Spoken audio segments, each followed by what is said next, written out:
Reversing land degradation will require a global investment amounting to a cumulative $8.4 trillion by 2050 if ecosystems continue to decline.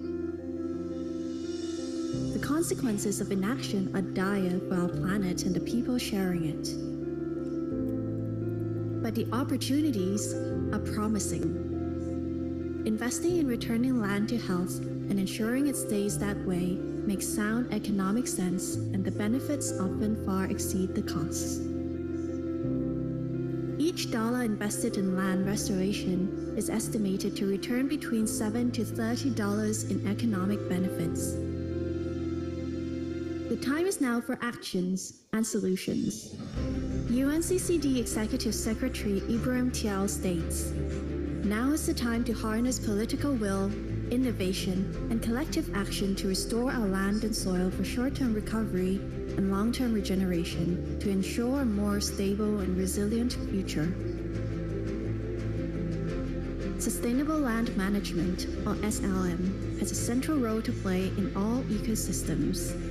This includes farmlands, grasslands, forests, mountains, freshwaters, peatlands, oceans and coasts, and even urban areas.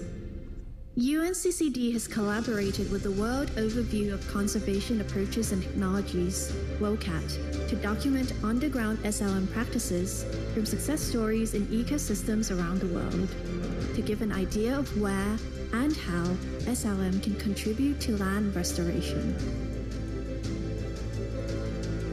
Examples of SLM cover a broad range of interventions, such as mangrove planting, rice terracing, wastewater recycling, and many others.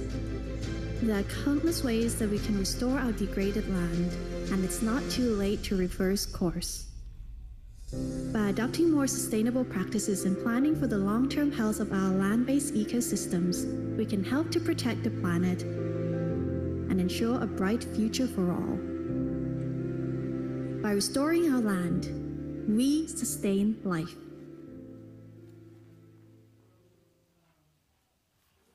Thank you. Thanks UNCCD colleagues to prepare this video. As all of you have heard from this forum, ADB's ambition for the leading climate change, as a leading climate change bank in the Asia Pacific region, would like to invest $100 billion by 2030, and we are promote the natural capital investment. I think this video really encouraging to support us to promote the investment for the healthy ecosystems, which we are working on, and we also hope to support private sectors to get profit to provide from providing public goods. That's our dream. But today, I hope you can show some best practices. As everybody knows, the drought is more challenging than before. So many projects is working on the flood control and also irrigation. But today, maybe we can discuss further how can we support the healthy ecosystem, especially the carbon farming might be the best solutions. Okay, now it's a great honor to introduce Xiaoxia Jia. He's a program officer, science, technology, innovation from the UNCCD. He would like to share the opportunities to sustainable land management for carbon, food, water, and energy. Please.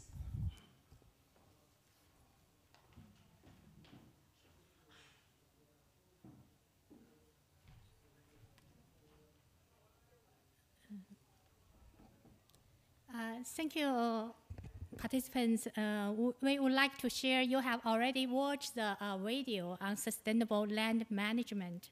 So my slides is continue the talk, what the UNCCD should provide to support the countries to restore our land.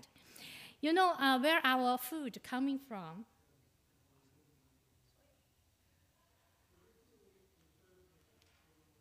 Yeah, where is the slide?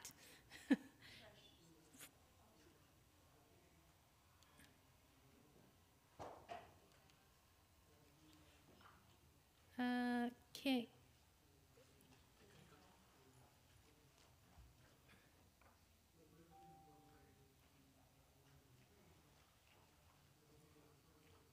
Yes, this is very simple knowledge from everyone understand where our food, energy, and air coming from. From photosynthesis, we can get the food from the combination carbon dioxide, water by using sunshine. How can we improve our food supply and atmosphere air supply? We need management of land. That means nutrients support this food production is from soil. Water in soil provides the enabler for the photosynthesis and with the sunshine.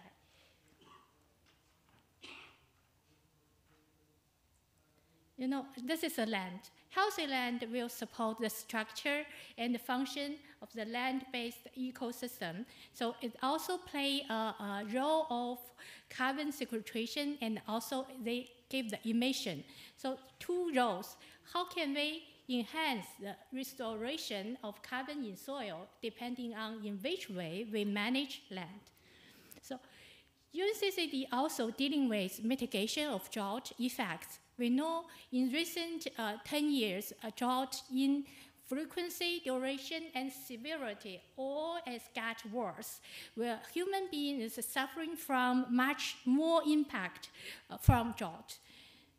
If we look at the aridity change globally, we can find that Asia is one of the regions have the most big population under effect of dry climate and shortage of water. How can we manage our land food in the future? It's depending on our way of management of land. Yeah. If we cannot manage our land in a proper way, you know, with increase of aridity, our land will get breakdown from degradation of vegetation to soil degradation. Finally, we lose all the function of ecosystems.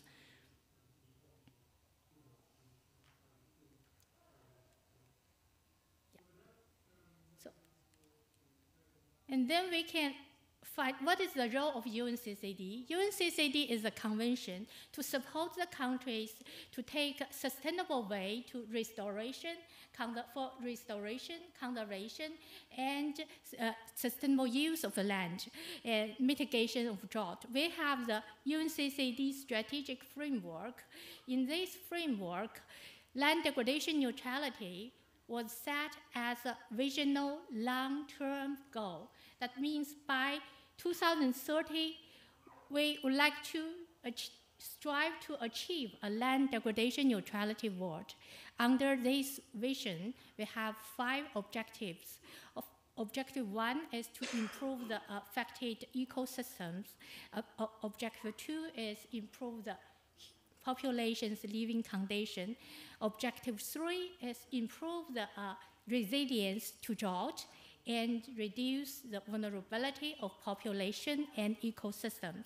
So UNCCD is not only working on land, but water is naturally included because land including biological process and hydrological process. So by include the land degradation neutrality into the 2030 Sustainable Development Agenda, we can find that the SDG 15.3 clearly requires the parties to make their efforts to combat desertification, restore degraded land and soil, including land affected by desertification, drought, and flat, and for achieving a land degradation neutrality world. This is also the goal of our convention. So what is the land degradation neutrality? That is a state whereby the amount and quality of land resources necessary to support ecosystem functions and services and enhance food security remain stable or increase. No net loss of the quantity and quality of land. This is the land degradation neutrality. It is not only a goal, but a framework working from integrated land use planning to managing to keep a balance of land service for food, water, energy, and other ecosystem services. It's effective land governance support this process. We need also change our way of land management to sustainable land management practice. The last one, keep monitoring and assessment, measure, to understand the progress and find the shortage and readjustment our implementation. So we know that LDN, for achieving LDN, UNCCD support from target setting, project development, monitoring, and also knowledge, scientific, and data. So from the current data analysis, we can find 842 actions from 86 countries involved in agriculture-related practice. It's ranked as the second of the most conducted activities. So land improvement firstly contribute to agriculture, sustainability, and food security. Drought is another side of the convention's work. We emphasize monitoring risk and vulnerability, impact assessment, and actions to mitigate drought effect. The key of the UNCCD's work is to transfer from previous reactive response to drought, disasters, and impact to proactive preparation for drought, to do something from managing land, early warning, and prepare ourselves to adapt to the change of the climate with much more severe drought. This is the three pillars from drought management: monitoring, early warning, vulnerability assessment, and risk mitigation measures. So UNCCD, in collaboration with other organizations, institutions, on the request of the government of Spain and Senegal, support the International Drought Resilience Alliance. This is one alliance, including governments and also other institutions working together to mobilize resources to facilitate collaboration, understanding drought, and improve the drought resilience. This alliance was launched 1 year before. This is an important initiative to do drought mitigation from UNCCD's work. So the UNCCD also, we mentioned, we support the data, monitoring and reporting. We can measure the progress, inform the decision making, and also to allow us to make adjustment of implementation. We have the indicators to measure our progress relevant to land, water, people, and partnership and resource management. So this is the UNCCD data platform, data dashboard, launched in last year in October. That's the first time we have the data, quantitative analysis based on the data from the country parties against those indicators. We can provide the progress measuring through our data dashboards, collected data, the proportion of land under degradation, the proportion of land under drought, and also we can also show what is the status of diversity loss and what is the connection with drought, with land management. So, but according to our analysis, implementation of action is quite limited.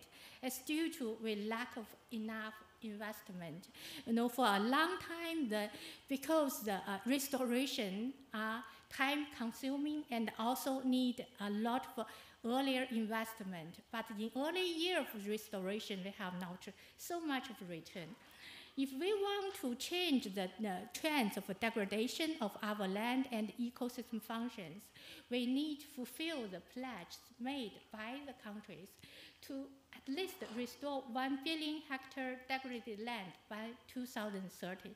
To achieve this goal, we need invest of 1.6 trillion in this decade. So how can we achieve this?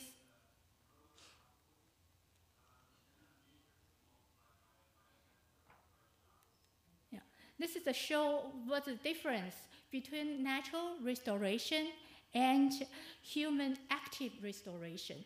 Natural restoration, for 100 years, we can only get 75% to 50% of plant or species of diversity get recovery.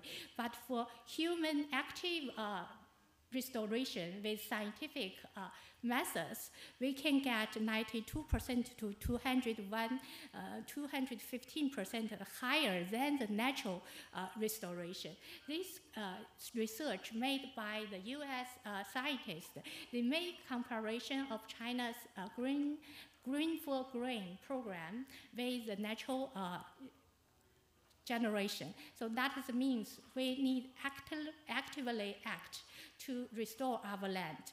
In the process of restore, we need to enhance land, water, energy. Land is demanding for food, for ecosystem, and for other purpose. And energy, we know 30% of global energy is for food production and supply chain. Energy also support extraction and pumping water and irrigation. Yeah, water stress is a limiting factor, also enabling a factor for land management and agriculture.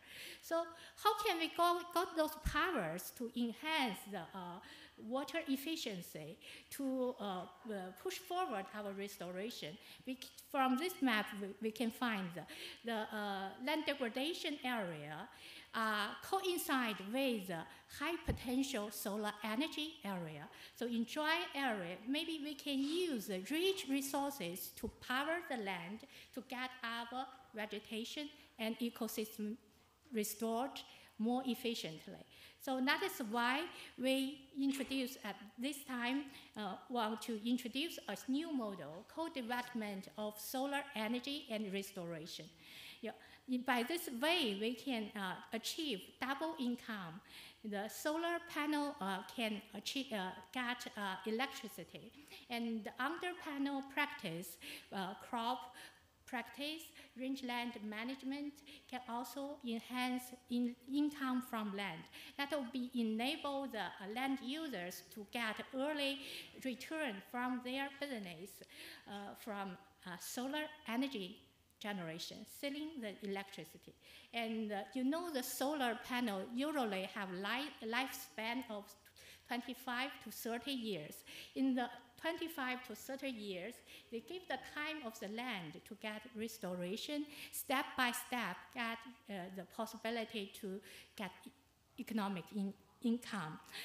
The German scientists, the research show also that in combination of solar panel and management of agriculture can increase land use efficiency. In this combination, we can with different crops, we can achieve different gains. So that means that the highest one is we can increase the land use efficiency up to 160% of the total land efficiency. So have already been used in Germany, France, and also in China, US, this model. This gives the opportunity to get more income by the land users. So of course, when we restore our land, we have another income, potential income, is carbon benefits. Soil is the biggest carbon storage, carbon sink. By good management management of land, the recovery of vegetation and soil organic carbon will create both biomass carbon sequestration and soil sequestration. Potentially, we can sell this credit in international carbon trading market. Although at this moment, soil carbon have not yet been officially included in the official market, but in quite some voluntary market, we still can find those interested stakeholders to buy. So this is the model of combination of land restoration with renewable energy, particularly solar energy, together. They help us to achieve multiple goals of sustainable development. Another point is with electricity, we can also solve partially of water scarcity issues in quite some areas. In the color of pink, you can think this economic water scarcity. It means water available underground, but the area lack of capacity to use this water. That means power. With power, we can generate irrigation capacity. We can help them to use water smart, water saving equipment that will allow us have a sustainable way to recover our land.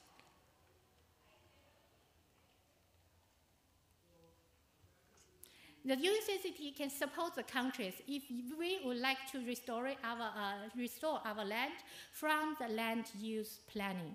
This we have the guidance to help countries to find the right tools and ways to planning your land, to find the right place to do right projects in right scale, including all those elements combined together.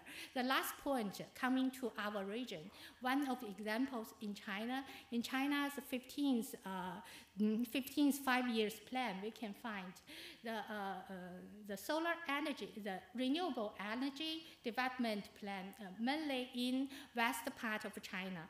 The ecological improvement plan also, they have a huge area of desertification or dry land in west part of China. And by this kind of combination, the country is emphasized on how can we use this integrated approach. Yeah, there are some.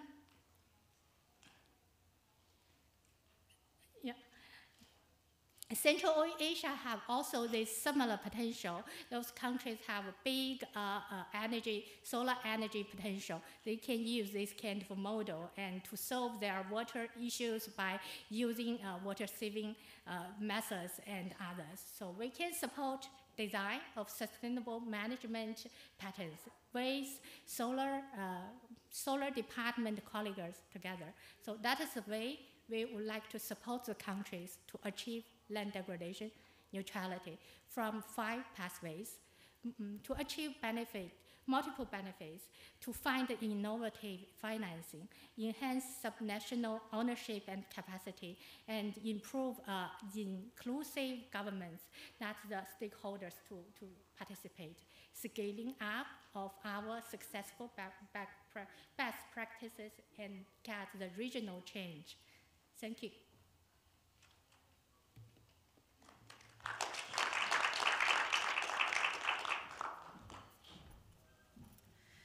Thank you very much. It's very comprehensive. I think we need to digest it a little bit. But very clear, very encouraging. The first one is actually, maybe some colleagues not realized. UNCCD has, the convention was approved in 1992, together with 1994. Similar time with the UNFCCC and UNCBD. Yeah. 2 years later, yes. Same period in 1992 and 1994. So another convention has been well noted, implemented very well. This one has been how to say, not so famous maybe among all the colleagues, But today is a good opportunity. We are discussing how to tackle with the drought as a Chinese disaster. So we are considering whether Xiaoxia is proposal, like for example, the land degradation neutrality can be similar as net zero target of UNCCD. Whether it can be used to develop, for example, ADB's operations, like the policy-based loan. Think about it, and then we discuss. Now we'll invite FAO colleagues Brown Mikla. He's a specialist global soil partner. She will give the presentation online. Could you use 6 minutes for your presentation? Thank you. Welcome. Absolutely. Great. Thank you so much. Hello. As mentioned, my name is Michaela. I am a soil health and climate change specialist with the FAO, specifically the Global Soil Partnership, and I coordinate the Recarbonization of Global Agricultural Soils initiative. So today I'll talk through some of our soil carbon management tools, but first I'll introduce the Global Soil Partnership and what RecSoil is in general, and then look at what we're doing in Asia specifically. Great, so next slide. First, to introduce the Global Soil Partnership. This is a mechanism within the Food and Agriculture Organization established in 2012 that looks to build strong partnerships to strengthen soil governance and sustainable soil management. Next slide. So we operate in somewhat of a unique model in that we operate with member countries and non-governmental partners, in which we have 164 focal points appointed directly by the FAO, but then also look to different types of organizations worldwide, of which we have about 500 partners. We also operate in regional partnerships in which the focal points collaborate to implement sustainable soil management and strengthen soil governance. Then we also operate in sub-regional partnerships and national partnerships, looking at how partners can come together to address soil degradation issues in the countries. Next slide. This gives a snapshot of our updated framework and some of the layers that we tackle in order to look at soil health and halting of soil degradation. So we work with our partners and our focal points through a number of different soil threats, which are listed there at the bottom. So soil carbon loss, soil biodiversity loss, for example, and a number of other issues that tie into soil degradation. But as soil carbon is the focus for today's deep dive, that's also my focus within the Global Soil Partnership. So I'll be addressing what we do in order to address soil carbon loss within the GSP. Next slide. So I work with the Recarbonization of Global Agricultural Soils initiative, which is a carbon-based initiative looking to improve the overall state of soil health by maintaining or increasing soil carbon stocks. This mechanism encourages farmers by providing both training, knowledge capacity building, and financial incentives to cover the cost of implementing sustainable soil management. And we also work with governments in order to see what kind of techniques we can employ and what capacity we can build to scale sustainable soil management to increase soil carbon stocks and increase soil health over time. Next slide. This is a 5-year project. It works in 5-year cycles. And then at the end of each 5-year cycle, we take stock and see how we can continue to scale the initiative.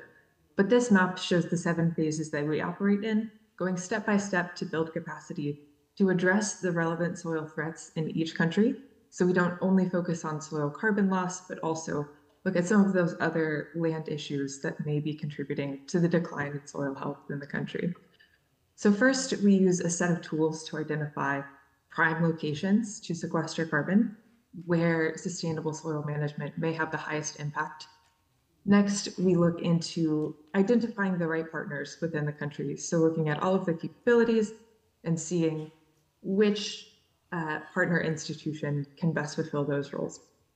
Then we move into the technical training and capacity building. We work with a number of other global soil partnership networks, such as the global Land, who works with our laboratories, building standard operating procedures to standardize and harmonize all of our soil carbon analysis methodologies. Then we also look to partner with the Global Soil Doctors Program, which is a farmer-to-farmer capacity building program in which farmers are trained on sustainable soil management. So we go through all of that after identifying the particular soil threats that we want to address. Then we move into defining exactly how we will manage and monitor soil carbon. So this is based on the carbon market. We operate in two paths, the green path and the carbon path.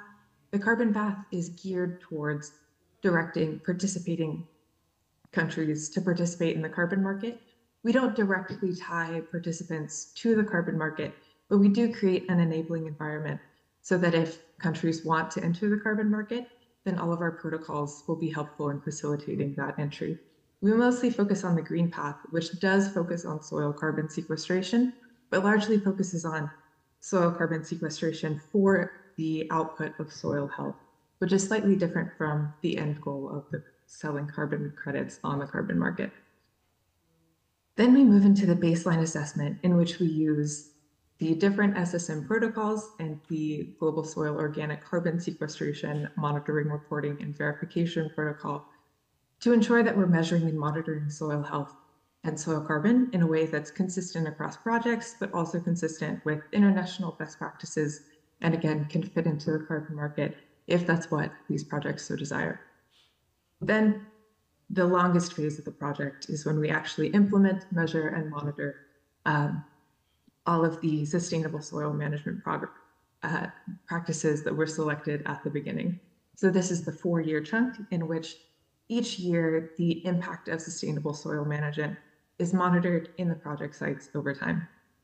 Then to close out the project, we look at continuity planning, see what went well, what did not go well in the project, and troubleshoot in order to continue scaling and restore land and increase soil carbon to improve soil health to the best of our ability.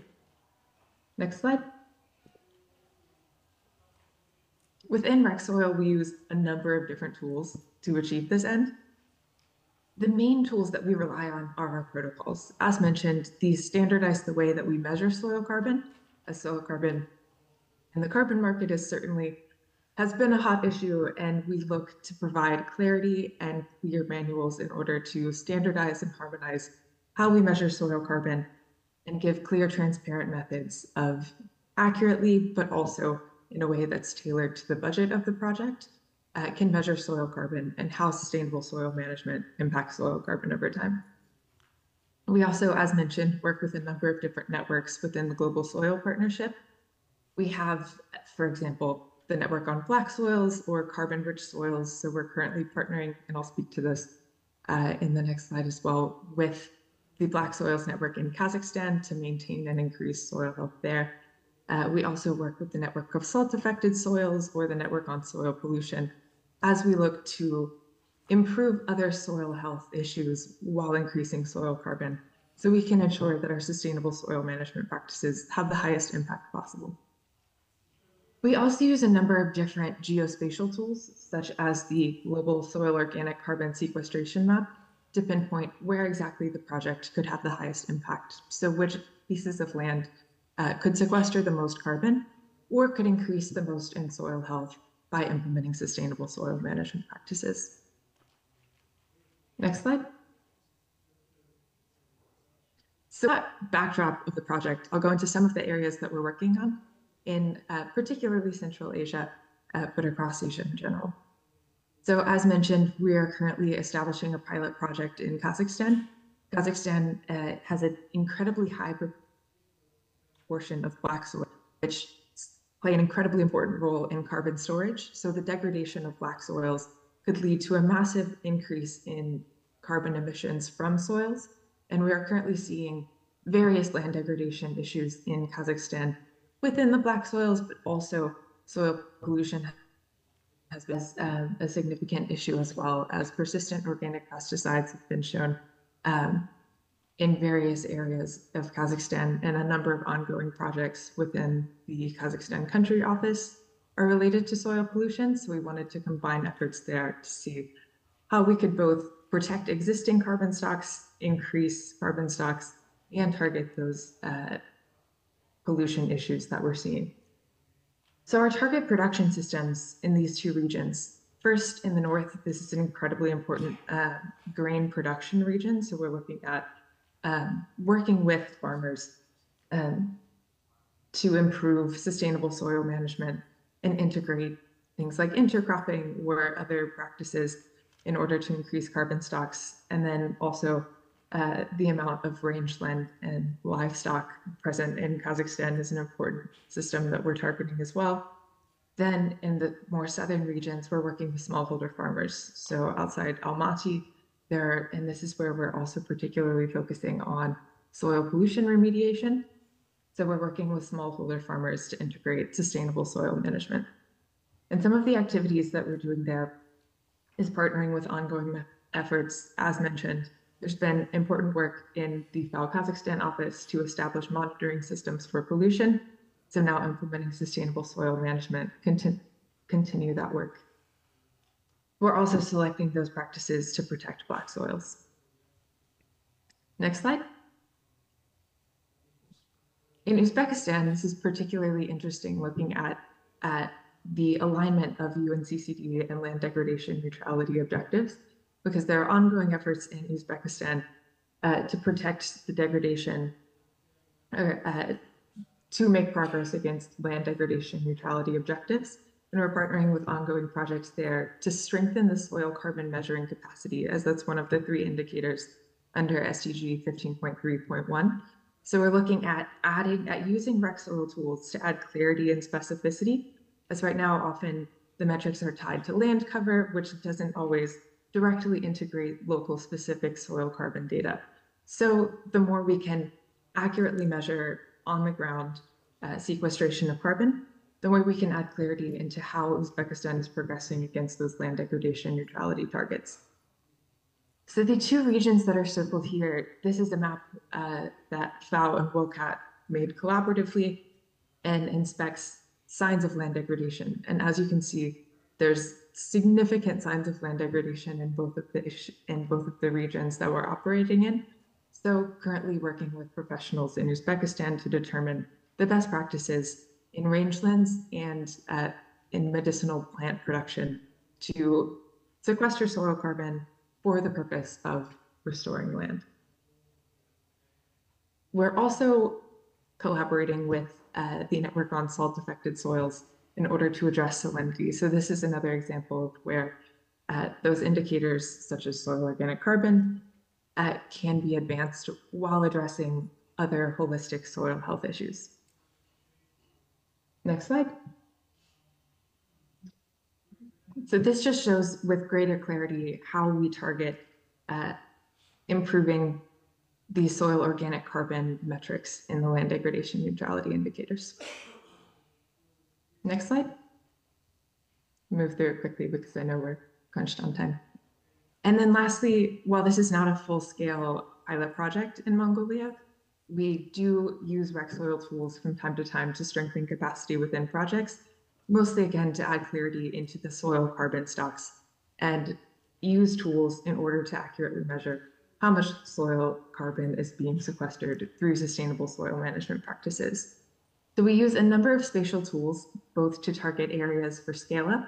So this is the Global Soil Organic Carbon Sequestration Map, or other spatial data such as the Bare Soil Index or other layers that show how much land degradation is occurring in various areas to show where further sustainable soil management practices should be employed.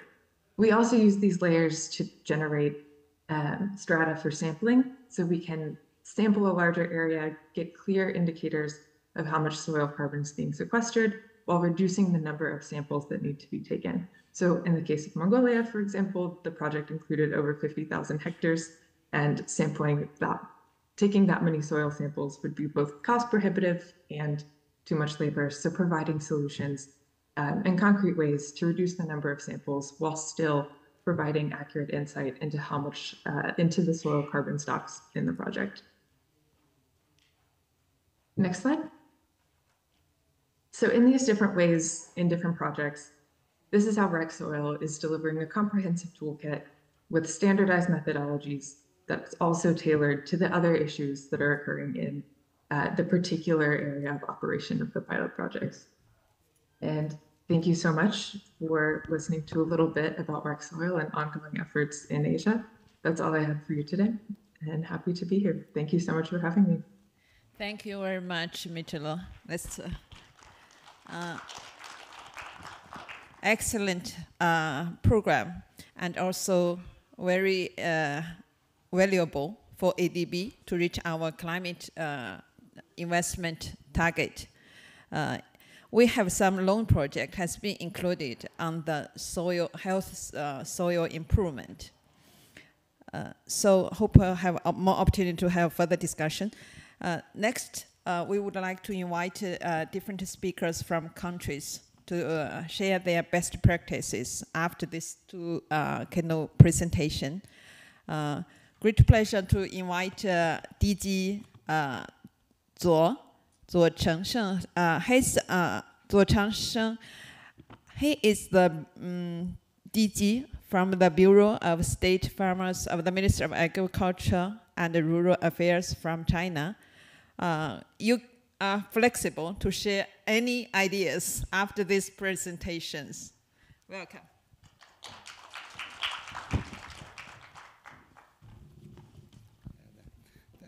Thank you, Ms. Guo, and it's really a pleasure for me to come to this forum and this session. And we, in the past 4 days, we have had many speeches, presentations, and panel discussions.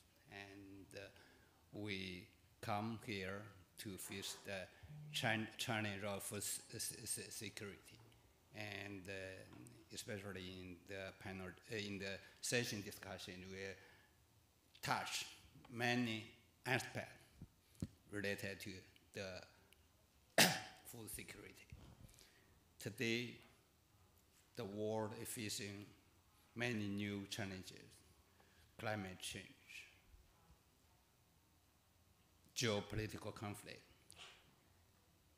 and the new economic situation, specialized or characterized by protectionism, and we're facing the more fertile price. So, how to, under this new situation, how to realize food security for all is our common task, and this is why it is so important for ABD to organize such a forum to bring together all the players to discuss, to find a major problem and to find a way out. You know, China is a large country with a huge population of 1.4 billion, and for the past decades, China has successfully fed its people with only 7% of the world arable land. It's not an easy thing, you know, and facing this new challenge, we know the task for China is not easier than any other countries. I want to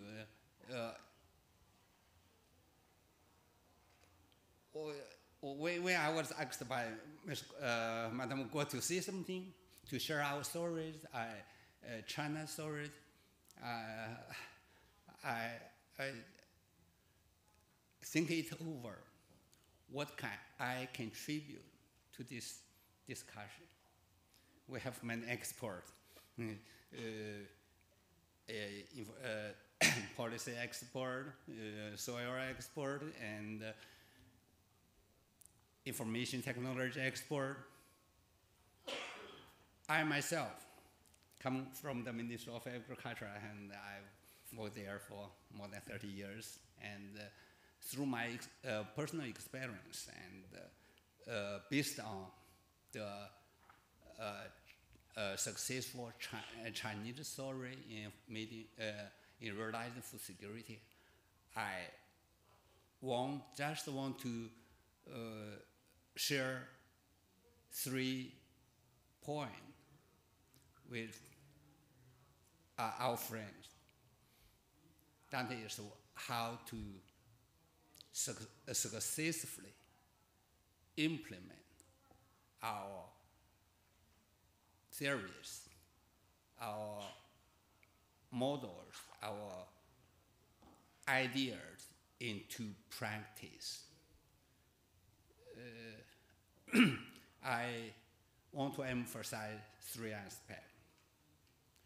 One is the strong leadership of the government. In this region, the agricultural sector is mainly dominated by the smallholder farmers. So we don't have very big, very strong private sector, the giant private sector. So any successful implementation, especially at large scale, we have to emphasize the leadership of the government. When we're discussing about food security, when we're discussing about sustainable agricultural development, when we're discussing about the prevention of natural resources, we have to put this issue into the national strategy, incorporated into these issues into the national strategy. That means the government must take a leading role in this. The government have to make a clear object, clear version, clear roadmap, and to show it strong commitment and strong leadership on this issue.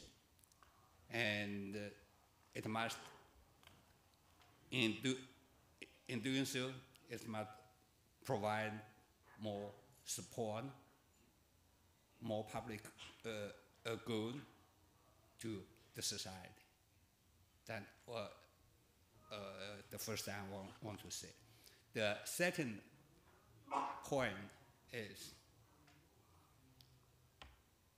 realizing food security, promoting sustainable agriculture. The driving force is technology and innovation. We can not merely depend on the import, the budgetary spending, the intensive use of labor forces. No. The final solution depends on technology and innovation.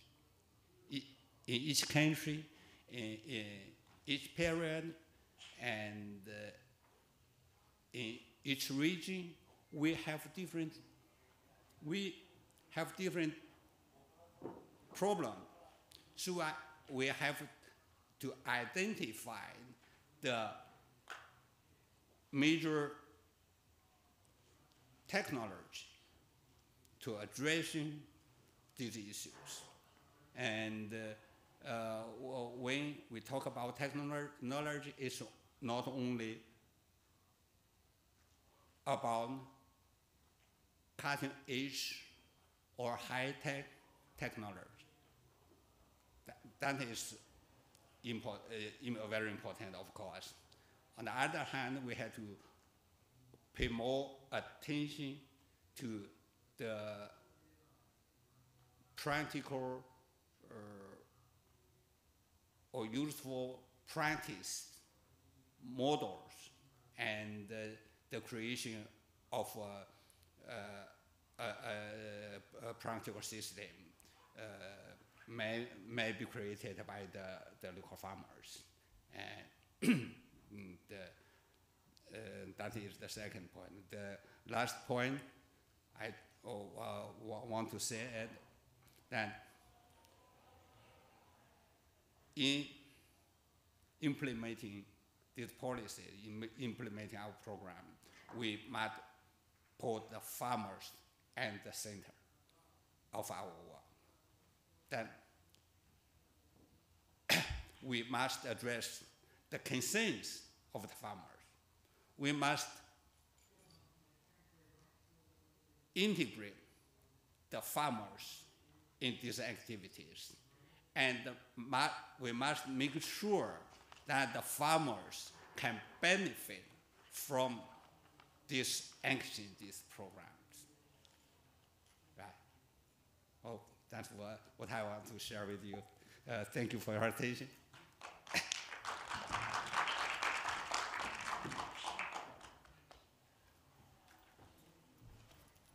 Thank you so much, DG. You highlighted the 3 key messages we will take away. Try to remember this is implementation, but mainly need to mainstreaming into national strategy, and for technology, and the farmers it's our center. Should be remembered in our mind. And this is great experiences since the DG has been working in the national office of the poverty reduction. So this is a great achievement of the whole China in the past decades. So this valuable experiences we will share. We have been shared, ADB have shared with other countries poverty reduction. Next, we would like to, as mentioned, the private sector is very important as well. We hope to invite our colleagues from China, Ms. Julia Nie is chair of the Hong Kong Alien Foundation and the Training Foundation. Ms. Julia, please.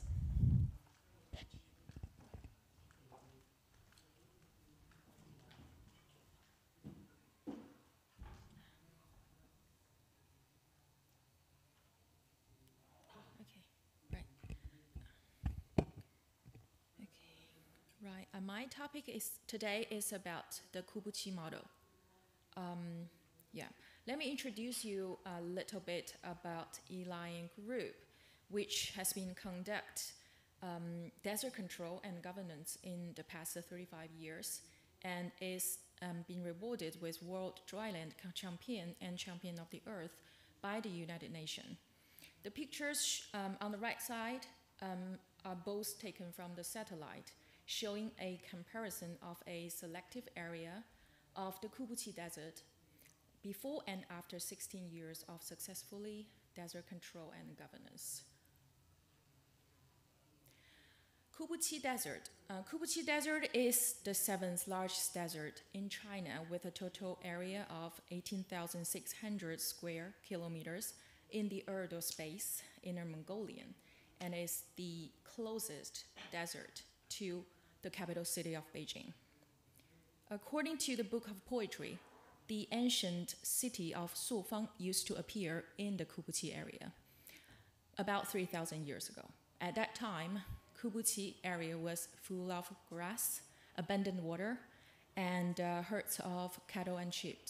So many ethnic groups thrived and lived there by that time. Then things started to get worse in Qing Dynasty around a few hundred years ago.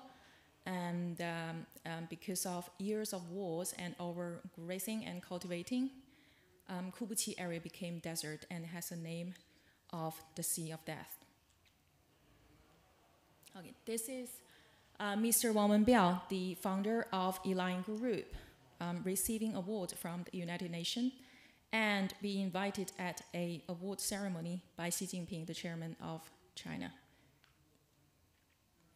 Okay. When we talk about the Kubuqi model, well, it's inevitable to talk about the photovoltaic desert control project. Let me introduce you with one of the largest desert solar farm in the world, the 2 gigawatts West in a Mongolian base photovoltaic desert control project. This project is co-invested and constructed by both Land Group and the 3 gorgeous energy in China. And this project was successfully connected to net last year in November. And this project has set 3 firsts and 1 world first. As you can see, it's the largest single unit scale 3-dimensional ecological photovoltaic desert control project by far, and the largest single unit desert photovoltaic project connected to the grid at one time, and the first desert control photovoltaic project applied to the soft material, soft supporting material that has been independently developed by the Land Group at a very large scale. And it is also the world's first commercially operating perovskite photovoltaic desert control project, which has realized the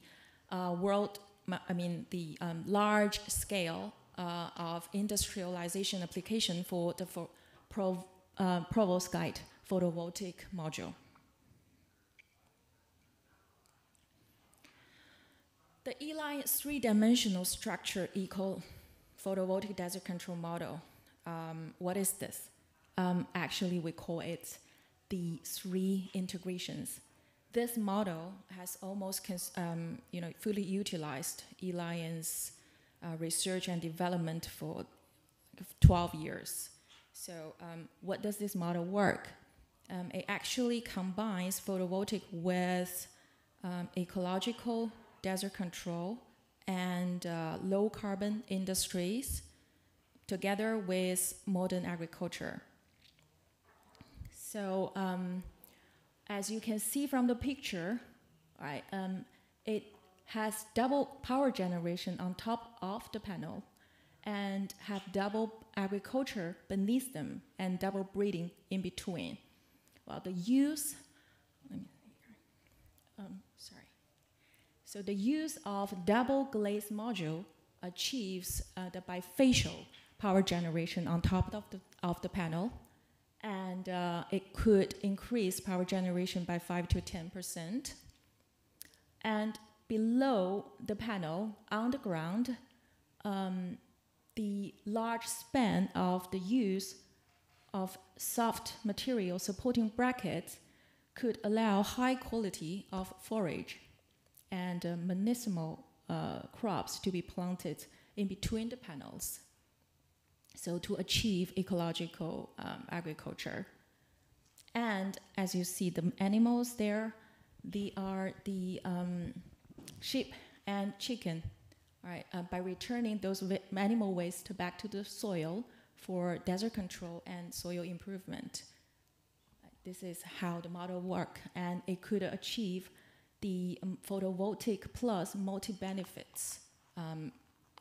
The outcome could be like power generation on the top, and then all those that have been mentioned. Okay, so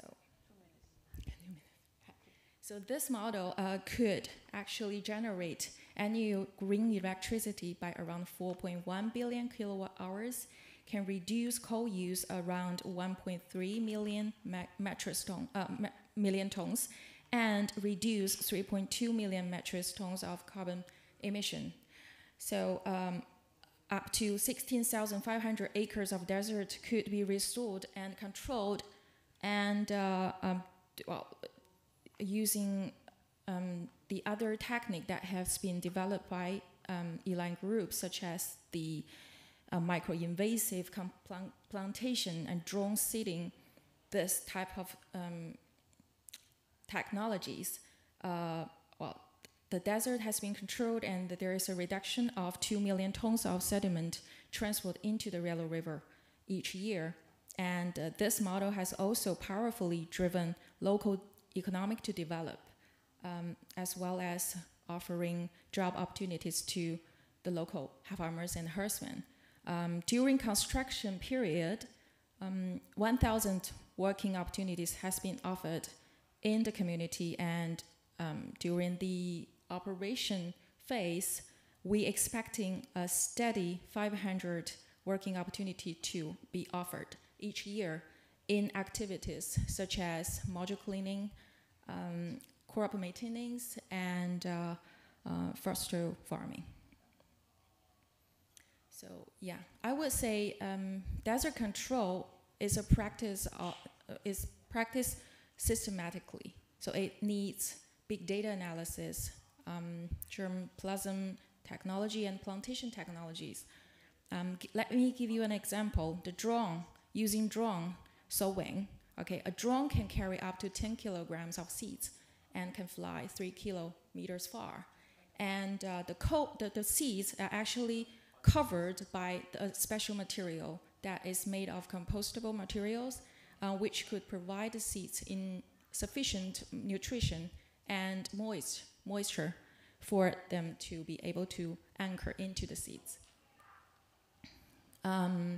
Giving credit to the whole digitalization undergoing within the Land Group, the latest technology for tree planting is using robot, as you can see from, it's the right-hand picture, and this one.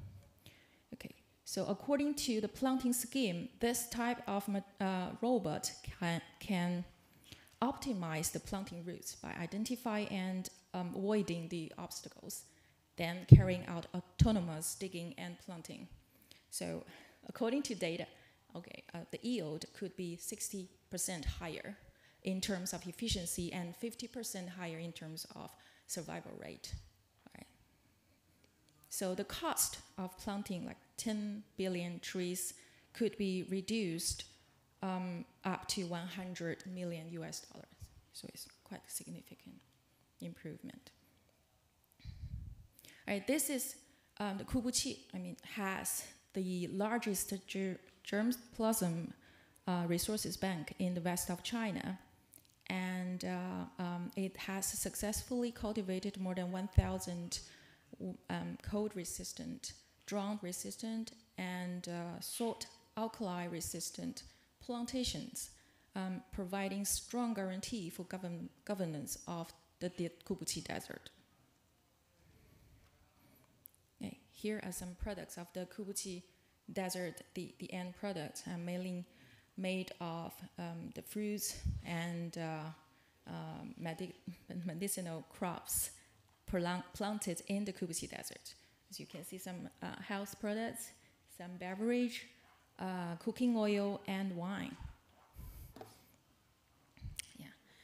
The ecological wealth in Kubuqi Desert, according to UNEP's research report, is around $14.45 billion US. Okay. At last but not least, all right. Now don't forget to mention that the convention center in Kubuqi is the only designated venue for the world-class biannual forum, which is the Kubuqi International Desert Forum, organized by the United Nations.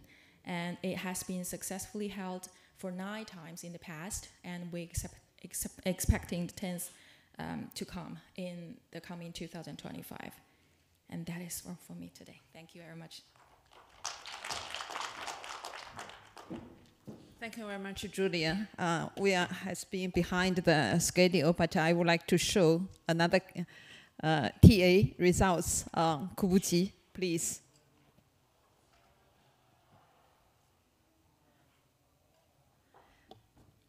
Yeah, this is ADB TA. We have finished.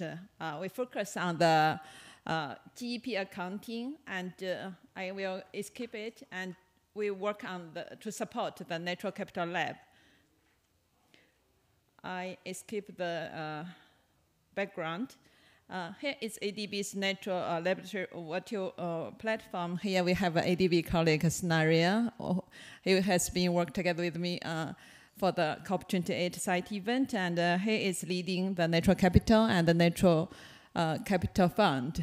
So that's why it's my honor to introduce him. He has been here to support our possible cooperation, and we this is some data, but I think you have a very good knowledge from the Eileen colleagues. We work on the GEP accounting technical guideline and also the software to support the local government to account the GEP, including the carbon sequestration. Yeah, this is the results. I think this is the carbon sequestration and oxygen resilience is about 6%. And this is not so large, but I think it's one of a tool to measure, as Xiaoxia mentioned, measure, how to measure the ecological service. This is, I would like to show, after 35 years, the Eileen group can get profit from the ecological restoration as they introduced, both from the land restoration, but also from the renewable development. So that's the best case to get profit for the private sector. The private sector is supporting the development of public goods. That's I would like to share. It's also ADB's appreciation to such kind of cases. Yeah, this is the key message I would like to share. We focus on how to develop the ecological compensation mechanism, transboundary impacts, especially the sandstorm. How can the Beijing-Tianjin compensate in Mongolia? And the carbon emission trading has been used in Kubuchi. The eco industry has been developed, as mentioned. How to value the GEP accounting has been promoted. The Green Development Fund was proposed. This is a summary on the module. The government policy, the market mechanism, industrial investment, and technology innovation. Hope this can be well integrated. They called four-wheel driving governance module. That's the conclusions. Thank you very much. And now, since we need to end this session at 5:30, now may I invite next speaker from Mongolia. Could we share your key message in 2 to 3 minutes? Thank you very much.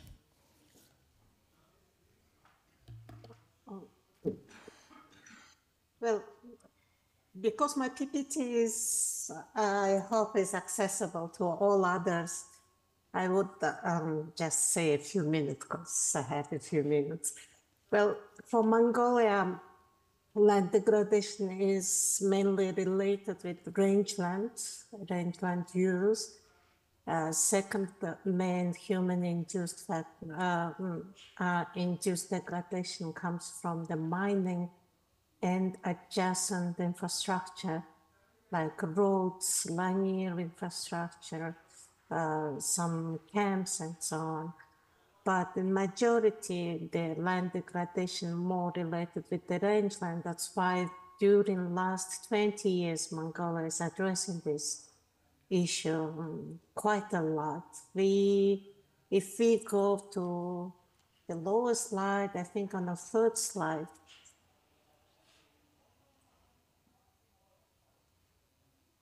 No, fifth slide. Yes, this slide shows how we did these different incentive mechanisms for rangelands and livestock breeders. So, but it's escalating the situation in terms of overgrazing. So the lesson learned from the economic policy programs is we need some disincentive to balance between these different economic mechanisms. And I hope we are trying to work among our ministries of finance and economy and agriculture to solve these economical tweaks and doubling things. The other thing which we urgently need to address is, of course, the reduction of the impact of land degradation. If we go to the slide number 9, we will see how the number of health issues is increasing because of the land degradation. I think the next one. Yeah. So this is a different regions of the Gobi and dryland regions, but this is above of the national average, and it's increasingly, especially related thing with the respiratory disease, cancer cases of lung and liver. So we have this social impact of land degradation, sand and dust storm, and other complex issues. So I don't know how, but through projects, programs, and especially related with the food security, we need to address this softly and hardly. And the last 4 or 5 slides is those best practices which we assume that it's helping our livestock herders to sustain this, become more resilient to land degradation, climate change, and other negative environmental consequences of global change. But, and all projects in Mongolia, which are run by UNDP, ADB, or whatever organization, almost all practicing, trying to adapt, adopt, and propagate these best practices. But what we from research organizations saw is that not every practice works as it was in one place to the other place. So this adopting technology, all these technical steps of this adoption has to be cultured into the Mongolian society and decision-making level and other people.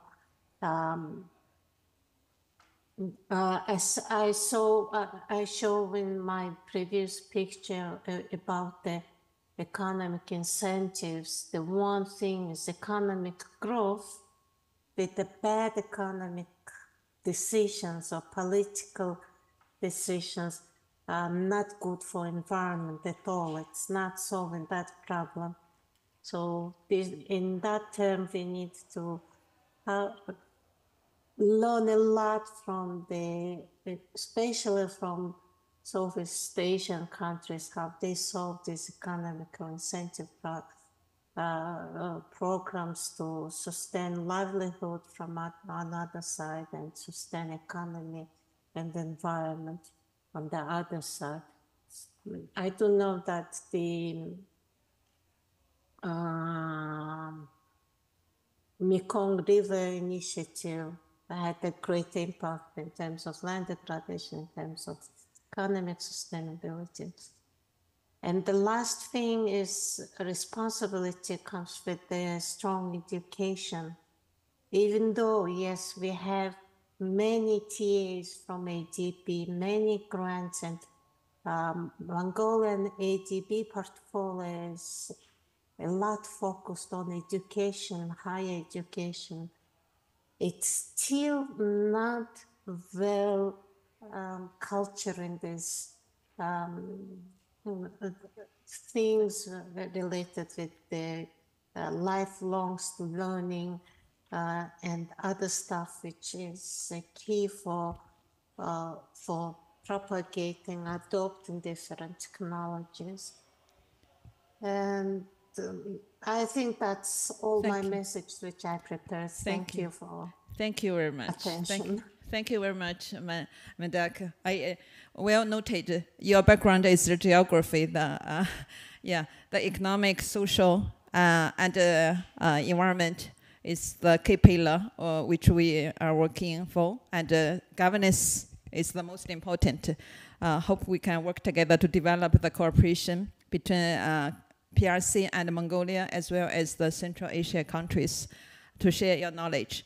Next one, could we quickly invite Gina Nila. She's Director, Bureau of Soil and Water Management, Department of Agriculture, Philippines. She is on a treatment for her wood leg. She cannot join on site. Please, 2 to 3 minutes, share your key message to take for the audience. Thank you.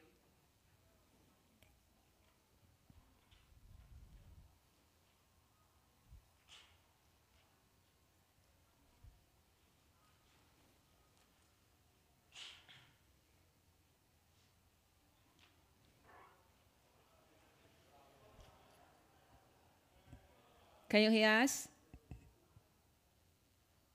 Kina?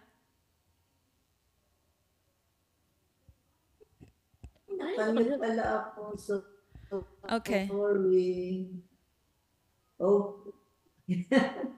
We cannot see you. Good afternoon, everyone. I am video. Is it okay now? Yes, go ahead. We cannot see you, but hear you clearly.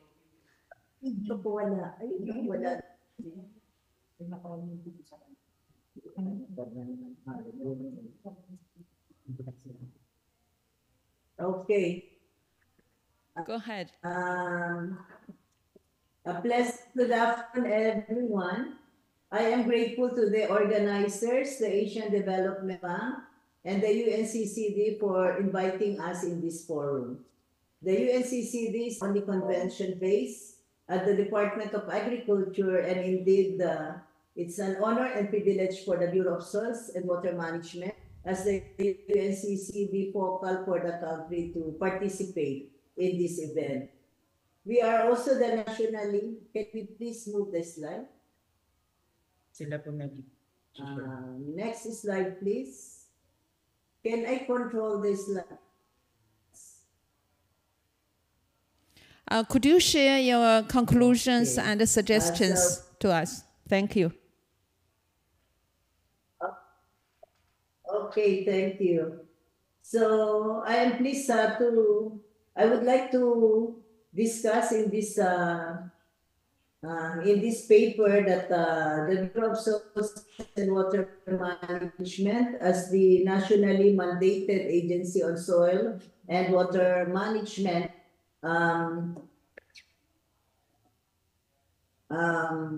addresses in one of its program addresses two forms of land degradation in the country. One is on soil erosion, and the second is on soil fertility decline. I would like to speak that the National Soil Health Program, as it is now, addresses soil fertility decline in rice land areas, of which 83% of the country is low in fertility.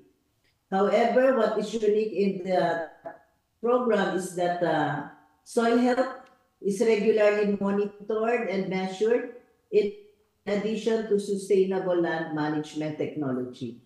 Thus, there are three components of the program on soil health program. One is the strengthening of soil laboratories to measure soil indicators using standardized test methods. And the next one is monitoring of soil health through various information and maps, data management system, as well as the implementation of sustainable soil management and sustainable land management. One of the major contributions in carbon farming is the promotion of the adaptive balanced fertilization strategy, which we implement nationwide in a contiguous area of 100 hectares all over the country. ABFS prescribed protocols according to the target yield. So we have several target yield, 5 to 6 tons, 7 to 8 tons per hectare. In this protocol, before planting Next, the slides. actually... Yeah, can you see the slides? Next. Are you? Could you jump to the conclusion and the suggestions? Okay. So, in this adaptive balance fertilization strategy, we feed the soil through carbon farming using compost or organic fertilizer. And after planting, that is where we feed the crop. However, let us realize that soil and water is a source of life. So we also consider an annual program to increase our areas irrigated to rice land. However, though critical to the success of the system is the ability of the soil to hold water and nutrient, and this is the benefit from carbon farming. Key messages: organic fertilizer or compost feed the soil and therefore ensure sustainability in producing food. It increases the capacity of the soil to store nutrient and moisture, thus increasing resilience to drought, and over time, inorganic fertilizer requirement is reduced. This also significantly reduces the cost of production. Soil health. Soil health is about the soil physical, chemical, and biological properties of the soil. And these altogether should all be considered in our nutrient management program. I'd like to borrow from the FAO in 1995 in 2022, where it says that 95% of our food is produced from land, and it all begins with soil and water. And to emphasize this, the GSWM in its 73rd anniversary, as for its theme, let us secure our future. The basic essentials is soil health and water. Let us manage it well.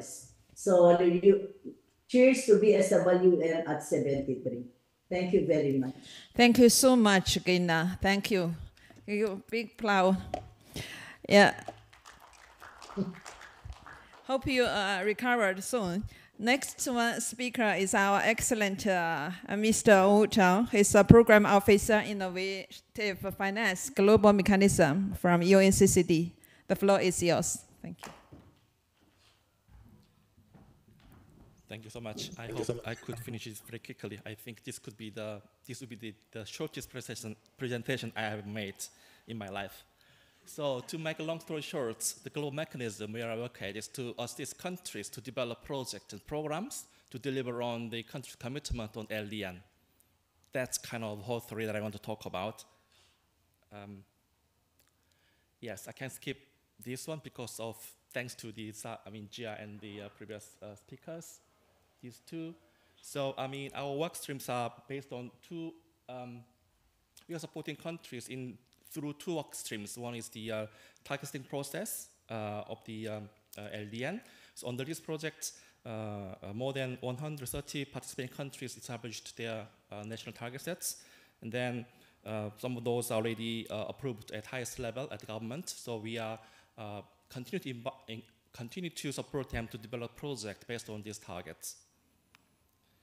The significance of this LDN is the commitments made under this LDN target account for almost half of the global restoration commitment, including NDC and MBSAP, etc., which is a billion hectares globally. Now we are at the LDN TSP 2.0 process.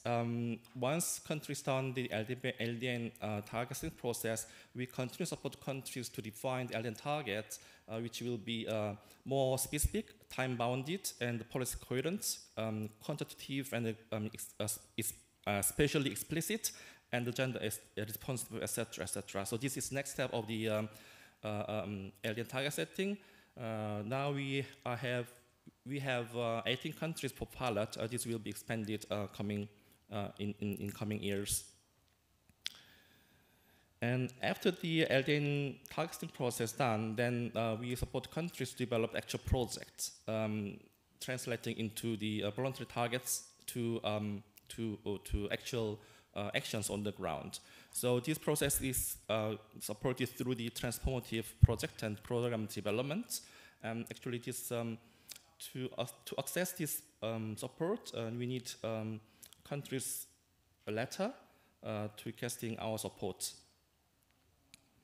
So I think I can skip this. So globally, TPP, we have 74 countries already participated in the targeting process, and now we are working not only at country level, but we also work at regional level, such as Great Green Wall, dry coral ice in the Latin America, South Africa, Great Green Wall, seas in Caribbean and Pacific, and also Peace Project Initiative, which facilitates transboundary cooperations in the regions. Specifically for the Central Asia and Northeast Asia, all countries in the region finished the LDN targeting process, and some of the countries participate in the transformative project and program process. And there is a report published under the Drought Initiative, which is a Central Asia Regional Drought Strategy. And now this strategy is translated into a project led by WMO and the Global Water Partnership. And there's another report published for sand and dust storms in Central Asia. North Asia report is under development. And there's another resources available for countries in addressing sand and dust storms, which is Global Policy Framework and the Sand and Dust Storms Compendium. So this is about the regional strategy for sand and dust management in Central Asia. It presents 3 key priority action areas, which will be used for basic input material for project development in Central Asia. And the Peace Project Initiative, this initiative is a new one and actually aims to contribute to peace and security through sustainable resource management and restoration. In Central Asia, we organized a workshop last month, and the countries identified 3 priority topics: combating sand and dust storms and sustainable land and resource management in transboundary climate security hotspots of Fergana Valley and high mountains. And there is another one, the transparent management and the sharing of environmental and resource-related data, which will be materialized through a environment dashboard. We also try to engage private sector in our operations. So we launched the Business for Land initiative this year. It aims to bring together business sector worldwide with a keen interest in supporting and implementing land degradation neutrality measures. So we present 3 pillars for private sector to engage with the LDN target, achieving LDN. So ESG, including financial disclosure standards, and financing LDN through development and promotion, and contribution to the sustainable finance and philanthropic contributions for LDN. The last one is the advocacy for adoption of positive enabling environment towards LDN. Before finish, I'd like to share 2 more elements. One is the global rangeland standard. We are developing this global rangeland standard in partnership with private sector. This is a high-level principle on sustainable management of rangeland with a view to One Health approach, and this could be translated into national level and translated into national level for adoption. And I think that covers all my presentation. So happy to answer any questions if you might have. Thank you so much. Thank you very much, Ucha. Excellent presentation, and your efforts on the operation, bankable project development is really very appreciated. Due to the time, it's time for photo, but I'm so sure whether which one is the most important, but I really like to invite Naren to know. Okay, we can have I think we can have a further discussion after this session. Let's take a photo with the others. But in general, today, we have so many excellent speakers, both on site and online. Thank you so much. It's really wonderful topics to be discussed further and to work together for the future possible operation, for sure. Thank you so much. Thank you.